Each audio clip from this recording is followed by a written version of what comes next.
Hello friends, welcome to the research of knowledge. आज की इस वीडियो में हम जानेंगे फीमेल रिप्रोडक्टिव सिस्टम के बारे में। इस वीडियो में हम एक्सटर्नल इंटरनल पार्ट्स के बारे में और फंक्शंस के बारे में पढ़ेंगे अबाउट फीमेल रिप्रोडक्टिव सिस्टम। इसमें हम पढ़ेंगे फीमेल ओवेरी के बारे में, सर्विक्स के बारे में, क्या होता है सर्विक्स, फैलोपियन ट्यूब क्या होती है, वैजिना क्या होता है, ये सारी चीज़ों के बारे में आज की इस वीडियो में हम देखेंगे। तो चलिए फिर शुरू करते हैं हमारा आज का लेक्चर। तो ये रही हमारी फीमेल रिप्रोडक्टिव सिस्टम की इमेज, जिसमें हम बात करेंगे यूटेरस की, ओवेरीज की बात करेंगे। दो ओवेरीज होती हैं इसमें, दो फैलोपियन ट्यूब होती है, एक फंडस होता है, वेजाइना होता है, सर्विक्स होता है। तो ये सारी चीज़ों के बारे में हम आगे पढ़ेंगे। तो चलिए हमारा शुरू करते हैं ये वाला topic. How does the female reproductive system work, कैसे काम करता है ये female reproductive system? Provide several functions, कई सारे फंक्शंस को ये प्रोवाइड करता है। जैसे कि ओवेरीज का काम क्या होता है, एग सेल्स को प्रोड्यूस करना, जो क्या बनाता है, ओवा या ओसाइट्स बनाते हैं। एग सेल्स क्या, जिनको हम ओवा या फिर ओसाइट्स कहते हैं।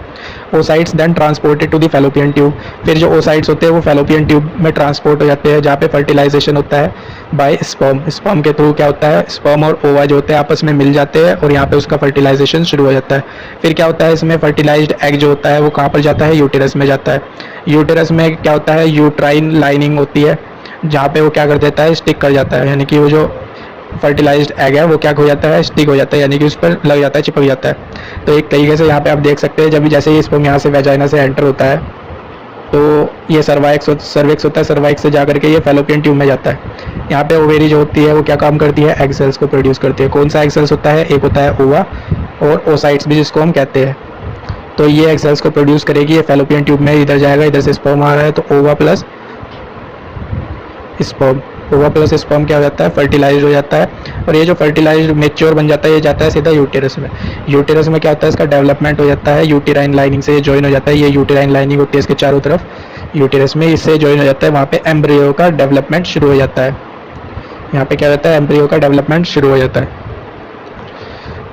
तो ये सारी चीज़ें थी इसमें। फीमेल रिप्रोडक्टिव सिस्टम क्या करता है, ओवेरीज जो होती है वो प्रोड्यूस करती है एग सेल्स को, जिसको हम क्या कहते हैं, ओवा कहते हैं, और ओसाइट्स कहते हैं। ओसाइट्स पे ट्रांसपोर्टेड होते हैं टू दी फैलोपियन ट्यूब में जाते हैं, और फर्टिलाइजेशन, वहाँ उनका फर्टिलाइजेशन होता है स्पर्म के जरिए। ठीक, जो फर्टिलाइज्ड एग हो गया फिर वो मूव करता है यूटेरस में, यूटेरस में जाता है, वेयर यूटेराइन लाइनिंग जो होती है, ठीक, यूटेराइन लाइनिंग जो होती है साइड में, वहाँ पे जाकर के वो फर्टिलाइज्ड एग क्या हो जाता है, स्टिक हो जाता है। तो normal once in uterus the fertilized eggs can implant into the thick uterine continue to develop। जैसे ही वो क्या काम करता है कि यूटेराइन लाइनिंग में जो होता है वो इम्प्लांट हो जाता है, तो वो अपना डेवलपमेंट शुरू कर देता है और बेबी बन जाता है। फिर implantation does not take place, जब इम्प्लांटेशन नहीं हो पाता अगर किसी कारण, तो जो यूटेराइन लाइनिंग होती है वो शेड हो जाती है as a menstrual flow. In addition the female reproductive system produces female sex hormones.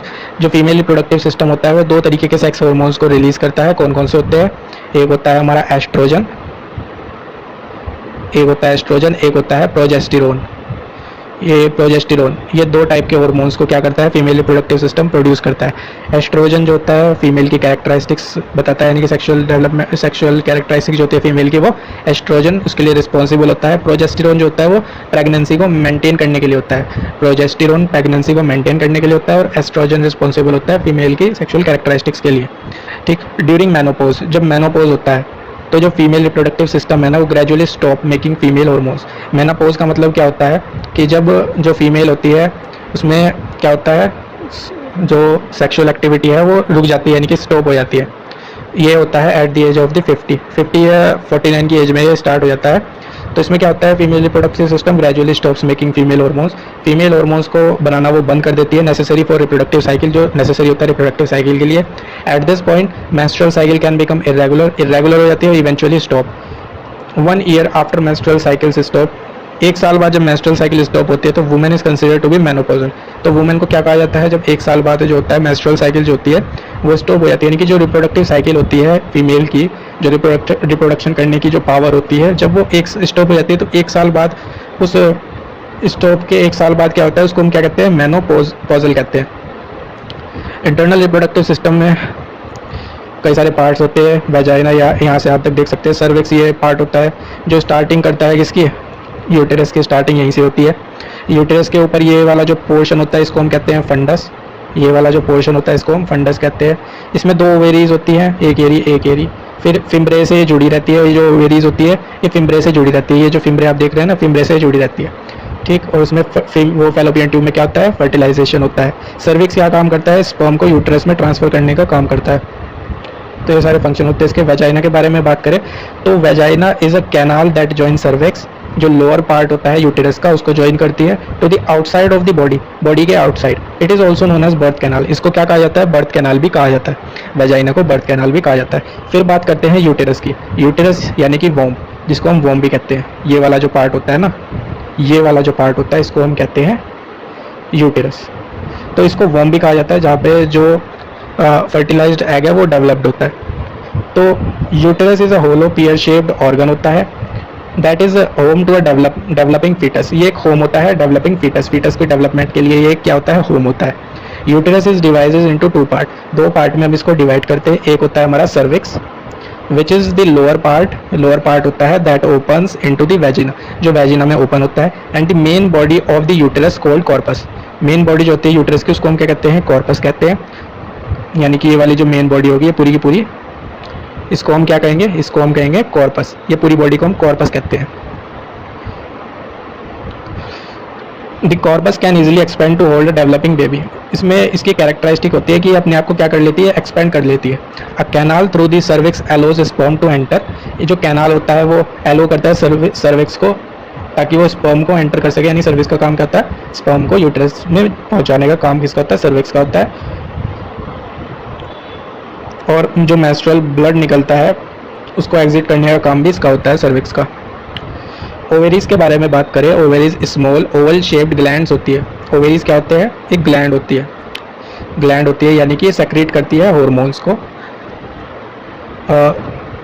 Oval shaped glands that are located on either side of the uterus, दोनों तरफ ये प्रेजेंट रहती है यूटेरस के। The ovaries produces eggs, eggs को produce करती है। कौन को, ओवा, जिसको हम ओवा या फिर ओसाइट्स के नाम से जानते हैं, इनको क्या करती है, ये प्रोड्यूस करती है। फैलोपियन ट्यूब जो होती है, एक दे आर नैरो ट्यूब्स, एक नैरो ट्यूब होती है that are attached to the upper part of the uterus, जो अपर पार्ट ऑफ यूटेरस से अटैच होती है। And serve as a pathways for a ova, एक पाथ प्रोवाइड करती है ओवा को, एग सेल्स को, to travel from ovaries to the uterus, ठीक। ओवेरीज से यूटेरस में जाने के लिए एक पाथ को प्रोवाइड करती है। Fertilization of egg by sperm normally occurs in fallopian tube, ठीक। जो हम फर्टिलाइजेशन होता है स्पर्म का वो नॉर्मली अकर होता है फैलोपियन ट्यूब में। Fertilized egg then moves to the uterus, फिर वो फर्टिलाइज्ड एग जो हो जाता है वो मूव करता है यूटेरस में, where it implants to the uterine lining, फिर ये यूटेराइन लाइनिंग में इम्प्लांट हो जाता है और इम्प्लांट होने के बाद उसका डेवलपमेंट शुरू हो जाता है।